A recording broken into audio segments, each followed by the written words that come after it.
மழைநீர் கால்வாய் அமைக்க முடியாத இடங்களில் பைப்லைன் அமைக்கும் பணிகளை சென்னை மாநகராட்சி தொடங்கியுள்ளது.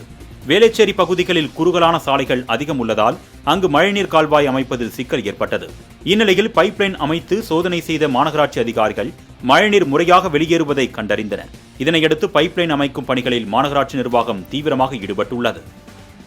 கடந்த ஆண்டு மழை தண்ணீர் நிறைந்த இடத்துல இப்போ குறுகலான தெருக்கள் மற்றும் மழைநீர் வடிகால்வாய் அமைக்க இயலாத இடங்களில் இந்த மாதிரி ஹெச்டி பைப் மூலம் பக்கத்தில் இருக்கிற பிரதான சாலையில் இருக்கிற மழைநீர் வடிகால்வாயோட இணைக்கப்படுறதுனால 20-25 தெருக்களுக்கு நாங்கள் மதிப்பீடு தயாரிக்கப்பட்டு பணி மேற்கொள்ளப்பட்டு வருகிறது. இது மழைக்காலத்திற்கு முன்னாடி இந்த பணிகள் முடிக்கப்பட்டு மழைநீர் தேங்காத வண்ணம் இருக்க நடவடிக்கை எடுக்கப்பட்டுள்ளது. இப்போ நம்ம இந்த பைப்பை அமைச்சிட்டோம்னா இந்த மழைக்கே இதை தவிர்த்திடலாம். அதனால் குறுகலான தெருக்களில் நாங்கள் உடனடியாக இந்த வேலைகளை நாங்கள் மேற்கொண்டு வரோம்.